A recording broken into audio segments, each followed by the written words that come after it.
Saudara-saudari yang dikasihi Tuhan, Mazmur 23 ayat 1 sampai 6. Kira-kira siapa yang belum pernah dengar, belum pernah baca Mazmur ini?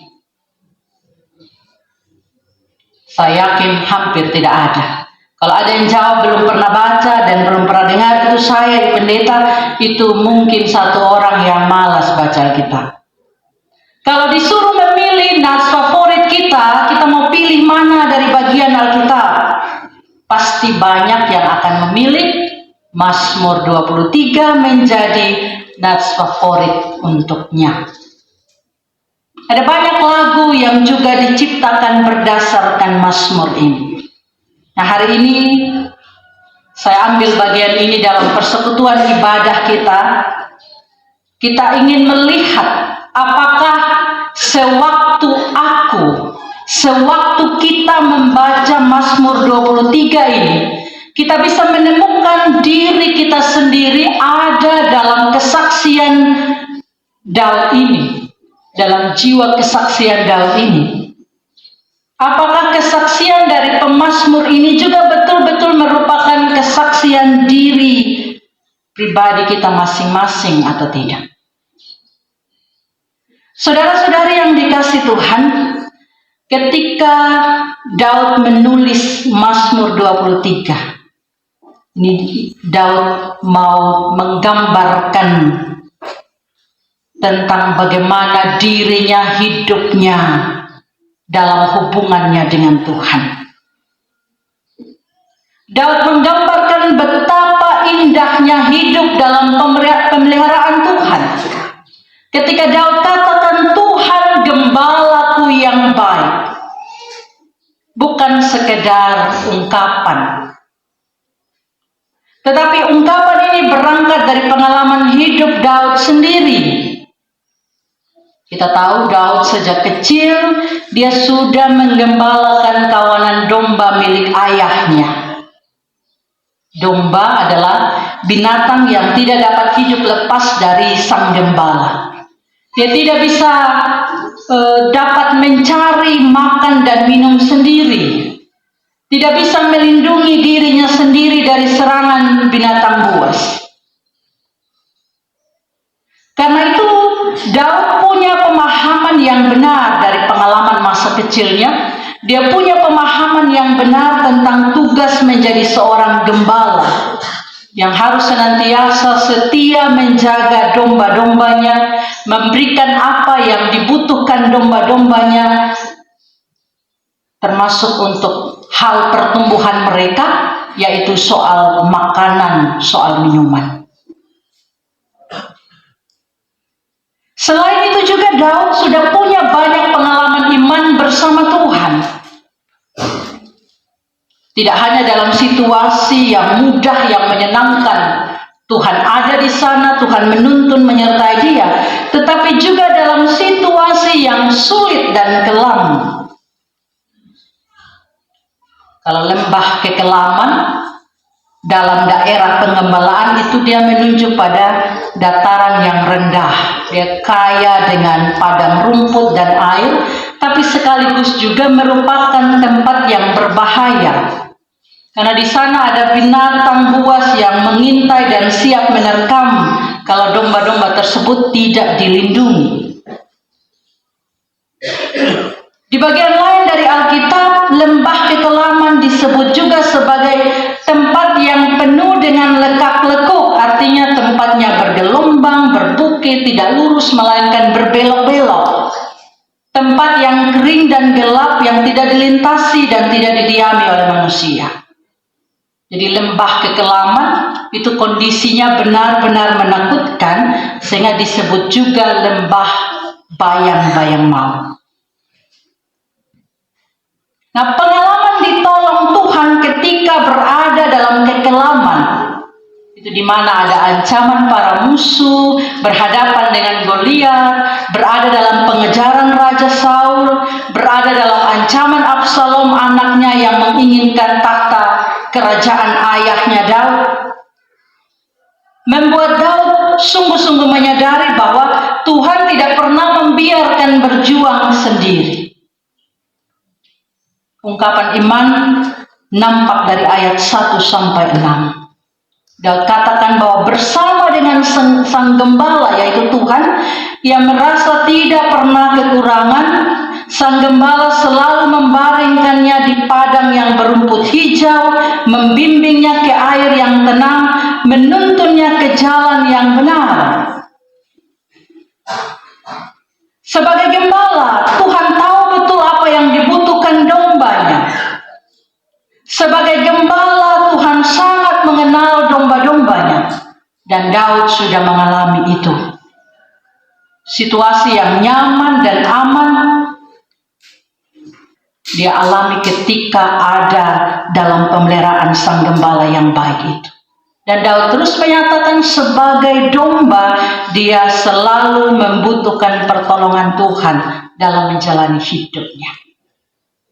Saudara-saudari yang dikasihi Tuhan, sekarang saya mau mengajak kita. Coba kita baca sekali lagi Mazmur 23 ayat 1 sampai 6 ini, tetapi dengan cara yang berbeda. Kita baca dalam hati dan kita mengganti tiap kata aku dengan menempatkan nama kita masing-masing. Saya memberi kita kesempatan beberapa saat untuk coba lakukan. Kita mengganti tiap kata aku yang ada di dalam bagian ini dengan nama kita masing-masing.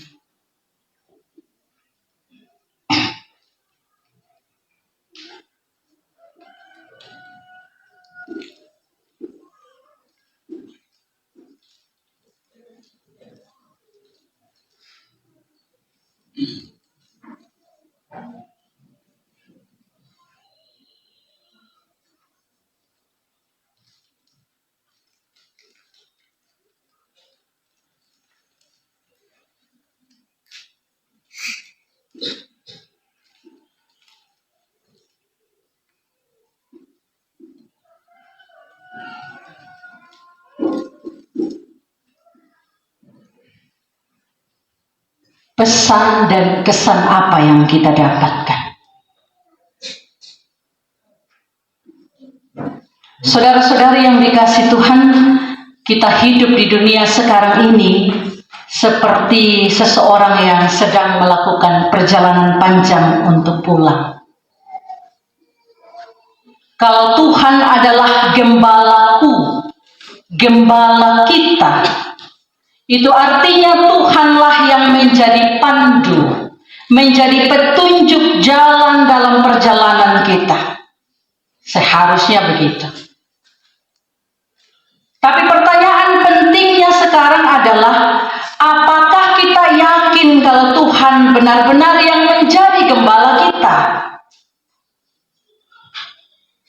Apa kita yakin bahwa Tuhan benar-benar yang menjadi pandu, menjadi penunjuk jalan bagi kita?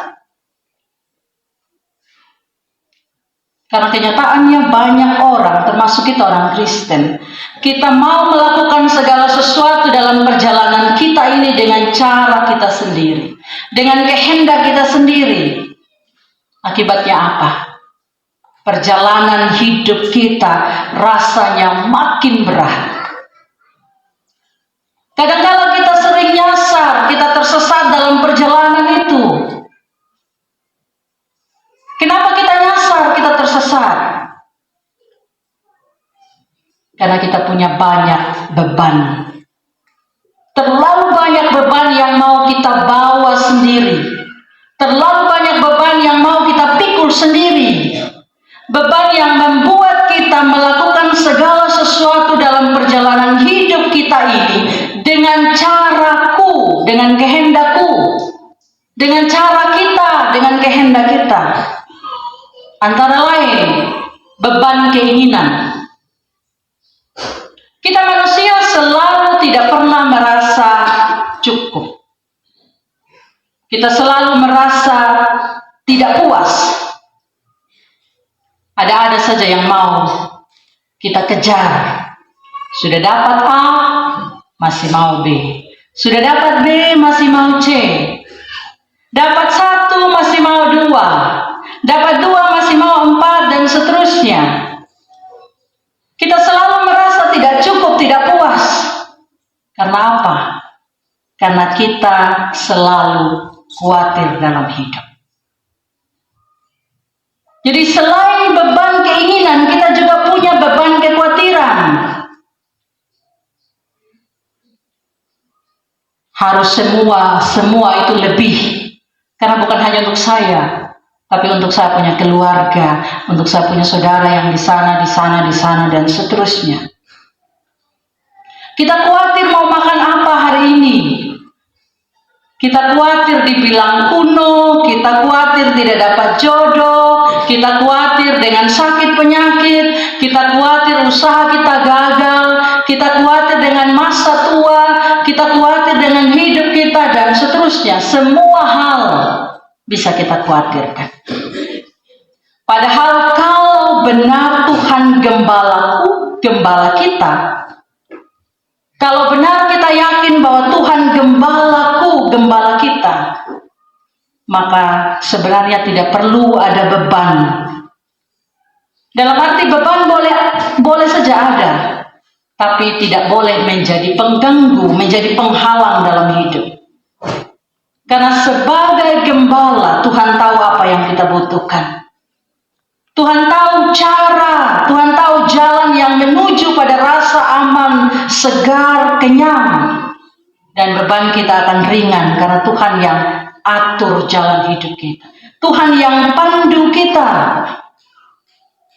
Kalau bicara soal lembah kekelaman dalam bentuk situasi yang rawan, yang penuh pergumulan, pasti tetap ada di kiri kanan, di depan, di belakang. Sepanjang hidup yang namanya pergumulan, dia tidak akan hilang. Kita pasti akan alami itu di titik-titik tertentu. Tetapi yakinlah Tuhan ada bersama kita. Dia mengikuti langkah perjalanan kita. Ketika ada bahaya, Tuhan dengan gada dan tongkatnya menolong kita, menghalau bahaya yang ada. Istilah gada dan tongkat ini menunjuk pada senjata seorang gembala yang berfungsi sebagai alat untuk disiplinkan domba kalau dia jalan menyimpang, dia jalan ke tempat lain. Sekaligus juga untuk menghalau binatang buas yang mau memangsa menerkam domba, supaya domba-domba itu luput dari bahaya. Sebagai gembala, Tuhan menyediakan, melindungi, dia memimpin kita. Karena itu lepaskan semua beban yang menghalangi kita untuk yakin bahwa Tuhan sungguh satu-satunya gembala yang baik. Hari ini ada saudara-saudari kita yang akan membawa kehidupan pribadi, rumah tangga, anak-anak untuk diberkati oleh Tuhan.